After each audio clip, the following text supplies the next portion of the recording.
So Davis, California issued a emergency action and placed a temporary ban on the use of leaf blowers last wildfire season because it was the worst to date, and wildfire smoke contains ash and particulate matter, and when we breathe that in, we get respiratory problems such as asthma, bronchitis, lung disease, etc. So bottom right, regulation summary.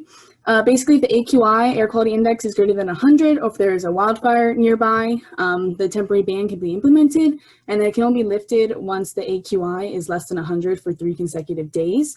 If you look at the picture above that, you can see that's how it's updated daily on the website. This little logo that says leaf blowers are allowed or not. And as of today, I checked, that's how it looks. And I assume during wildfire season, it has a red X that says it's prohibited to use leaf blowers.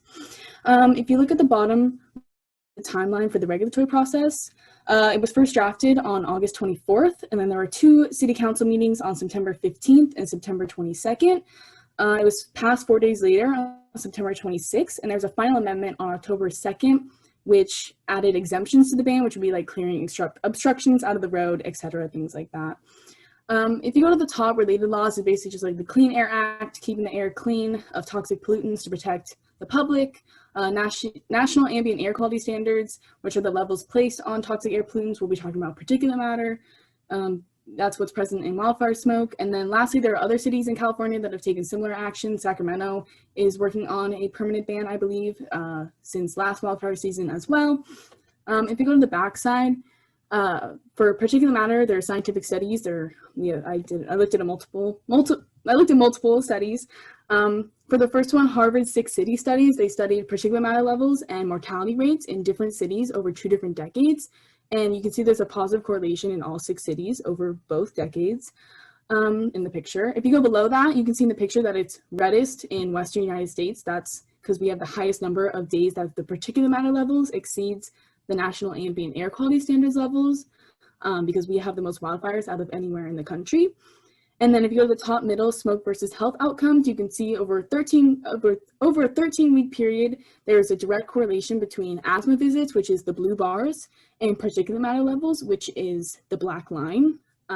So yeah, as you can see, particulate matter level is directly related to increase in mortality rates, increase in asthma visits, respiratory issues, and particulate matter is also very present in wildfire smoke and makes the air quality worse, etc. So lastly, public comments below that. Most Davis citizens are satisfied with the ban. Anybody who's against it just wants a more permanent ban that's easier to implement, more simple, it's permanent, yeah, it doesn't change day by day. And lastly, the future, basically the council is just working to improve the law for 2021, and there is a permanent ban has long been debated and will probably be implemented soon after this law was passed. And that's it. And our additional resources, the homepage, information on wildfire smoke, protecting yourself from ash, is on the right on the back, and that's it.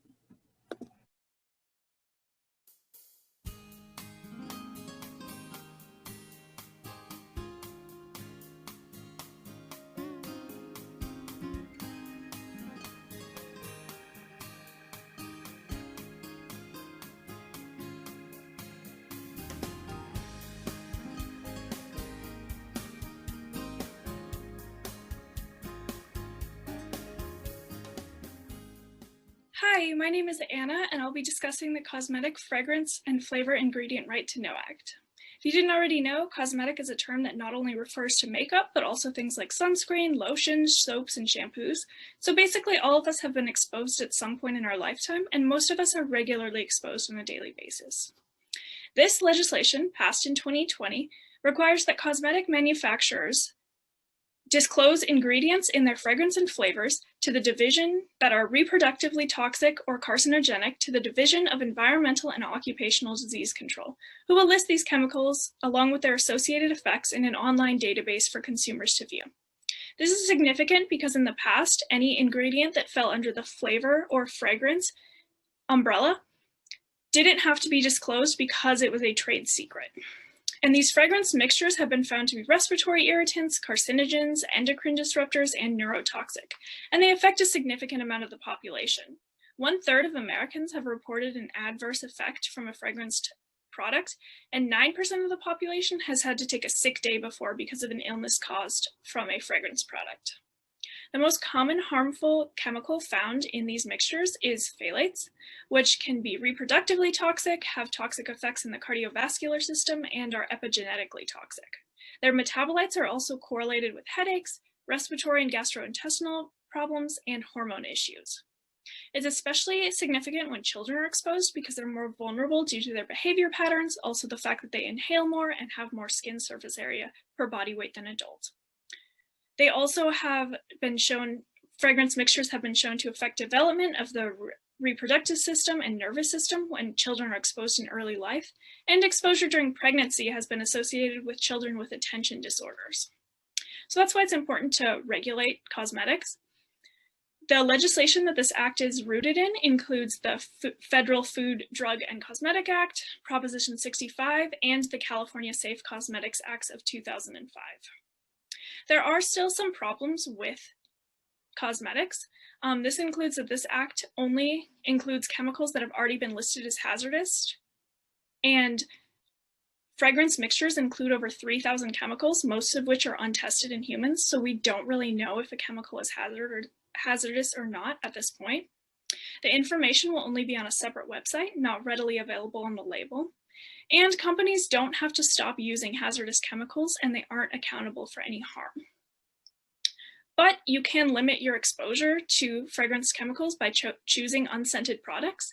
And on a brighter note, in 2020, after this act was passed, Governor Newsom also passed the Toxic-Free Cosmetic Act, which banned 24 toxic chemicals in cosmetics outright.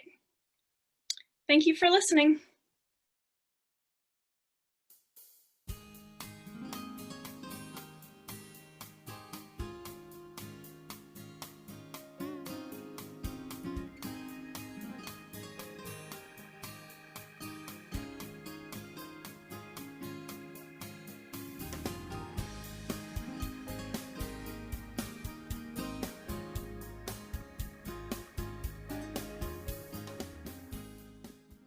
Hello, my name is Leslie, and we'll be going over my fact sheet called Save Our Orcas, which pertain to the Marine Mammal Protection Bill, also known as the California Orca Protection Act.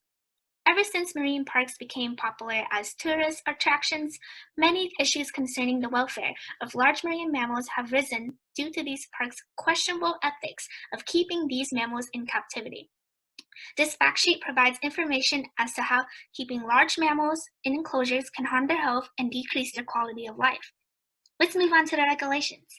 This bill will impose a state-mandated local program which protects our marine mammals by making it illegal to harass, hunt, kill, or capture them. This bill is actually an extension of the definition of already existing bills that we know of, such as the California Endangered Species Act and the Federal Endangered Species Act. The regulatory process, as I hand you in this timeline, was quite short. The bill was only looked at one time, and it was stopped in committee on November 30th, 2020. The bill was not passed since it died, and it was considered as a non-urgency measure. To continue, here are some scientific reports that influenced the making of this policy by providing evidence that lack of stimulation in their enclosures lead to negative health effects, such as stereotypic behavior where these mammals aimlessly pace around or swim around in circles. Chuckles, who is an Amazon River dolphin from Pittsburgh Zoo, has shown improved performances and behavior when he had the opportunity to select his own positive reinforcement instead of the traditional food enforcement. The study revealed that he preferred social and behavioral cues and interactions over food. To move on, the SeaWorld controversy is one of the leading motivations for this bill. Here are two pictures of enclosures of SeaWorld. The top one is from San Diego, and the bottom one is from Orlando.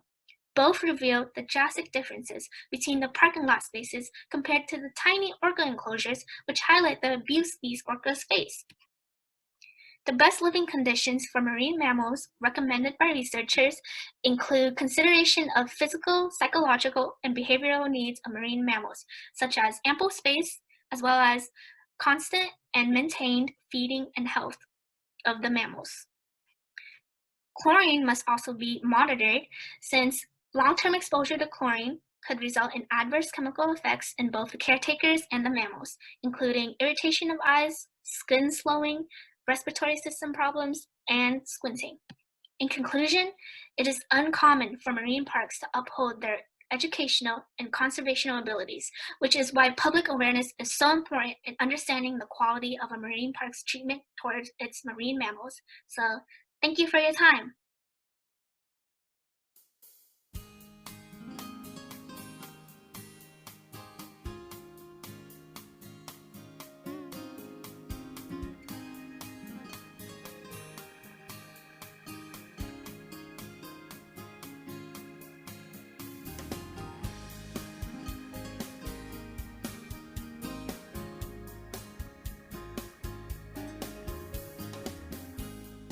Hi, my name is Fabiola Ponce, and the title of my fact sheet is Watershed Action Plan to Unite Two Nations.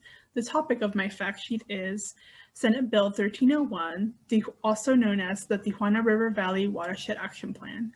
This recently passed environmental law establishes that the Cal EPA and the Natural Resources Agency must create a watershed action plan that will help address the issues found in the Tijuana River and the Tijuana River watershed. This law also aims to regulate and reduce pollution that is going into the area's waterways.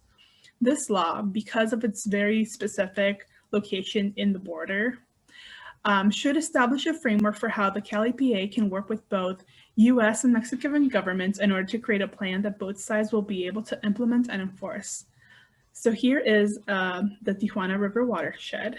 A watershed is an area of land that drains rain to streams, creeks, and eventually leads that water to reservoirs, bays, and the ocean. The Tijuana River Valley watershed covers about 1,750 square miles, with 3/4 of it being in Mexico. Specifically, it includes the cities of Tijuana and Tecate. The Tijuana River watershed drains into the Pacific Ocean. This bill is necessary because for the past 30 years, the city of Tijuana has undergone very rapid population and industrial growth, which has put a strain in the Mexican sewage infrastructure and has caused a lot of sewage problems in both Mexico and the US. The sewage degrades the quality of the water in the area, and it can pose a public health risk to those who live there. This bill hopes to create a program that both sides can reasonably enforce and afford in order to prevent future sewage and runoff from polluting the waters. So this bill is another step in what has been a long journey of cleaning up the Tijuana River watershed. As a result of a previous law, there came out the study by National Water Quality Study of the Tijuana River and adjacent canyons and drains. This sampling took place from December 2018 to November 2019, and it was produced by the International Boundary and Water Commission. This study took a total of 267 water samples, and 204 samples were analyzed for chemicals, metals, and pathogens. And levels of several substances, specifically ammonia, is a subject that I focus on in my fact sheet, but also like coliform bacteria exceeded limits that were set in both countries. So sewage spills and untreated wastewater must be treated and reduced via monitoring and in order to better the quality, and the government will need increased amounts of resources to do so.